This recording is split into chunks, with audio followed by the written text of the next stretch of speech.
ہم موجود ہیں کلمہ چوک توسہ شریف میں، اور ابھی جو وابڈا کے خلاف احتجاج ہوا ہے، اور ہمارے ساتھ جماعت اسلامی کے سینئر رہنما اور PP 286 کے امیدوار جناب مظہر محمود بلوچ صاحب موجود ہیں۔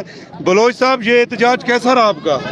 جناب، یہ احتجاج پورے ملک میں اس وقت جاری ہے، اور آپ دیکھ رہے ہیں کہ الحمدللہ ایک عام آدمی اپنے حق کی خاطر ایک پرامن اور جمہوری جدوجہد کے لیے جاگ رہا ہے۔ ہمارا مقصد ہی یہی ہے کہ جب پوری قوم کا اجتماعی شعور انشاءاللہ زندہ ہوگا تو یہ جو ظالم اور ظالمانہ حکمرانوں نے یہ جو ظالمانہ بجلی کے بل ہیں، یہ پٹرول ہے، یہ آٹا چینی مہنگی ہے، یہ انشاءاللہ تعالی نہیں ہوگا۔ یہ پاک سرزمین ہمارے اور ان لوگوں کے عام لوگوں کے لیے ہے۔ یہ جو قابض ٹولہ ہے اس کو انشاءاللہ تعالی مٹا کر دم۔ یہ مظہر صاحب، ابھی جو سٹیج پر دوست بات کر رہے تھے کہ بجلی کا بل کوئی جمع نہ کرائے،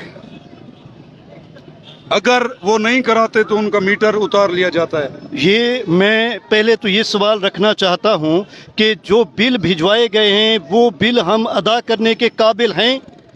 جتنے بل آئے ہوئے ہیں یہ ہم ادا کر ہی نہیں سکتے ہیں، تو لازمی بات ہے کہ ہمارے پاس اب راستہ کیا ہے؟ یا تو پھر ہم اپنے بچوں کو مار کر خودکشیاں کریں، پنکھوں کے ساتھ لٹک جائیں، یا پھر یہی راستہ ہے کہ ہم یہ ادا کر ہی نہیں سکتے ہیں۔ ہم ظاہرے غریب لوگ ہیں اور انہی پر بل ہے، جو ادا کر سکتے ہیں ان کے تو مفت ہیں، ان کے یونٹ بھی مفت ہے، ان کے بل بھی نہیں آ رہے ہیں۔ یہ تھے مظہر محمود بلوچ صاحب PP 286 کے امیدوار، اور اب ہمارے ساتھ موجود ہیں جماعت اسلامی کے نعیم اللہ عربی صاحب، جو پیشے کے لحاظ سے وکیل بھی ہے اور NA 189 کے امیدوار بھی ہے۔ السلام علیکم سر۔ وعلیکم السلام۔ سر، اس احتجاج کے بارے میں ہمارے ویورز کو بتائیں۔ سب سے پہلے تو میں آپ دوستوں کا شکریہ ادا کرتا ہوں کہ ایک عوامی ایشو کے اوپر آپ لوگ یہاں پر اس کو کورنگ دینے کے لیے آئے ہیں۔ اللہ تعالیٰ آپ کو جزا دے۔ ظلم پھر ظلم ہے، بڑھتا ہے تو مٹ جاتا ہے۔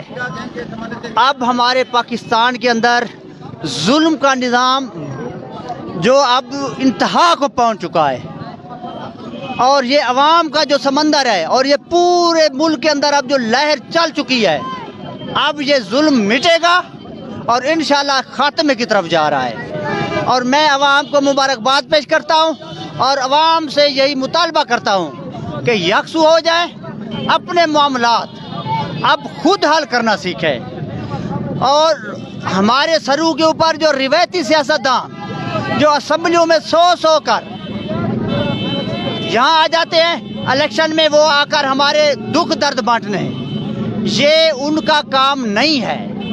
اب آنے والے الیکشن میں اپنے میں سے لوگوں کو، اپنے جیسے لوگوں کو، جس کو پٹرول کی مہنگائی کا پتہ ہو، جس کو بجلی کی مہنگائی کا پتہ ہو، ایسے لوگوں کو آگے لے آئیں۔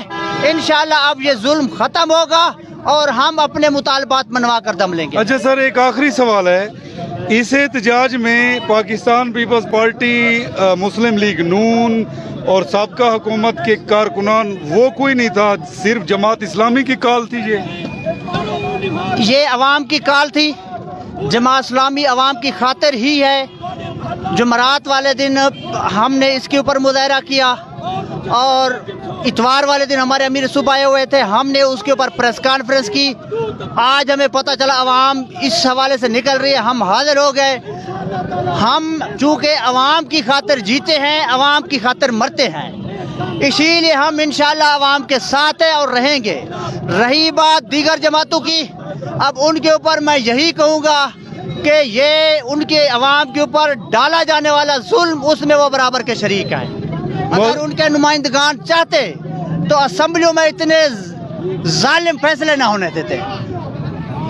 معزز فالور، میں پہلے بھی آپ سے کہتا رہتا ہوں کہ آپ کا کسی بھی جماعت سے تعلق ہے، آپ کوئی بھی سیاسی نظریہ رکھتے ہیں، ہاں، مگر جو عوام کے لیے نکلے دھوپ چھاؤں بارش میں وہ آپ کا ساتھ دے، حقیقت میں وہ آپ کا نمائندہ ہوتا ہے۔ یہ نعیم اللہ خان ایڈوکیٹ عربی صاحب جو ہمارے ساتھ موجود ہیں، یہ توسہ شریف کی عوام کے لیے خوش نصیبی ہے کہ اتنا سادہ سا انسان NA کا امیدوار ہے۔ یہ میں دعویٰ تو نہیں کرتا، لیکن یہ ضرور کہتا ہوں کہ آپ اگر